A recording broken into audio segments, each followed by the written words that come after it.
नमस्कार साथियों, एक बार आप लोगों के सामने मैं अमित मौर्य, जिला कंट्रोल रूम प्रभारी होता हूं। साथियों, मैं आप लोगों को बताना चाहता हूं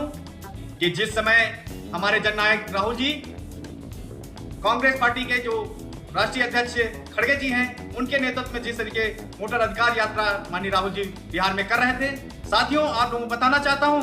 कि यह जो मौजूदा सरकार है, भाजपा सरकार द्वारा लगातार जिस तरीके से कल कांग्रेस कार्यालय लखीमपुर खीरी में कांग्रेस कार्यालय पर महिलाओं द्वारा तोड़फोड़ की गई और कार्यालय को क्षतिग्रस्त किया गया, तो साथियों मैं डीजीपी महोदय से निवेदन करता हूं कि जिस तरीके लखीमपुर खीरी में महिलाओं ने हमारे कांग्रेस कार्यालय पर हमला किया है, अगर उन पर उचित कार्रवाई नहीं की जाती है तो साथियों वो दिन दूर नहीं जिस दिन हम लोग भाजपा कार्यालय के ऊपर इसी तरीके से हमला करेंगे, तब यह संविधान धरा का धरा रह जाएगा। साथियों मैं संविधान को मानने वाला हूं और कानून को मानने वाला हूं, इस वजह से साथियों हम लोग अब चुप बैठे हुए हैं, वरना वो दिन दूर नहीं जिस दिन हम लोग भाजपा कार्यालयों पर हमला करने के लिए आतुर हैं। जिस दिन हमने अपनी लाठियां उठाई और जिस तरीके हमारे महात्मा गांधी जी ने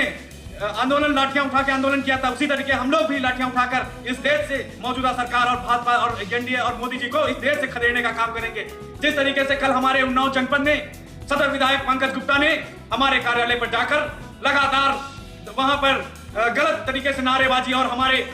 माननीय जननायक जी का पर अपशब्दों का चयन किया, साथियों मैं इसकी घोर निंदा करता हूं। और अगर आने वाले समय में अगर इस तरीके की लगातार भाजपा द्वारा हमारे कार्यालयों पर हमला किया जा रहा है तो इसका मुंह तोड़ जवाब देने के लिए हमारे कांग्रेस पार्टी का हर एक पदाधिकारी लाठी लेकर तैयार रहेगा। साथियों मैं बताना चाहता हूं कि जिस तरीके कल उन्नाव सदन में पंकज गुप्ता विधायक जो किए हैं, उनके नेतृत्व में कांग्रेस कार्यालय पर लगातार बढ़ चढ़कर नारेबाजी की गई और हमारे महापुरुषों और हमारे लोगों को, हमारे जननायक जी पर अब तक मुर्दाबाद जैसे नारे लगाए गए। साथियों मैं बताना चाहता हूं कि इस तरीके मैं पंकज गुप्ता जी को बताना चाहता हूं, अगर इस तरीके की बेवकूफियत भरी हरकतें दोबारा की तो आने वाले समय में उन्नाव की समस्त जनता आपको विधायक जी के पद से उतार कर नष्ट नाबूद करने का काम करेगी। और मैं उन्नाव की समस्त जनता से अपील करता हूं कि इस जो ये मौजूदा विधायक है सदर विधायक पंकज गुप्ता, ये लगातार देश में उन्नाव जनपद में देख लीजिए कितनी रोडें खंडहर हो रही है, खंडहर की तरीके रोडें हो गई हैं, उस पर काम करने के बजाय और किसानों को खाद नहीं मिल रही है, उस पर काम करने के बजाय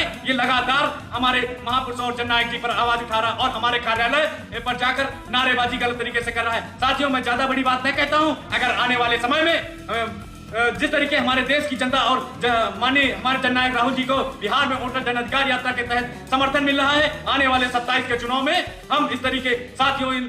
भाजपा और एनडीए के लोगों को सत्ता से उखाड़ फेंकने का काम करेंगे और पूरे देश में भाजपा, आरएसएस और उनके सहयोगी दल जो भी हैं उनको हम पूरी तरीके से नष्ट नाबूद करने का काम करेंगे। जिस तरीके हमारे नाव में एक कील सहारा होती है, उस तरीके हमारे देश की जनता जान चुकी है कि लगातार मोदी और योगी ने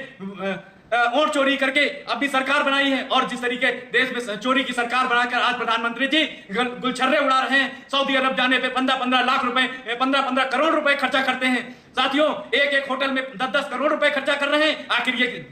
पैसा किसका है? ये पैसा टैक्स का है। साथियों तो मैं एक बार ज्यादा बड़ी बात ना कहते हुए पूरे भारत देश की जनता से अपील करता हूं कि इस आने वाले 27 के चुनाव में और जो इस तरीके हमारे कांग्रेस कार्यालय पर हमला किया जा रहा है, इसका मैं खंडन करता हूं, इसकी मैं कड़ी निंदा करता हूं और आने वाले समय में इस मौजूदा सरकार को इस देश से उखाड़ फेंकना है। मैं यही अपील करता हूं। जय हिंद, जय भारत, जय संविधान, जय कांग्रेस।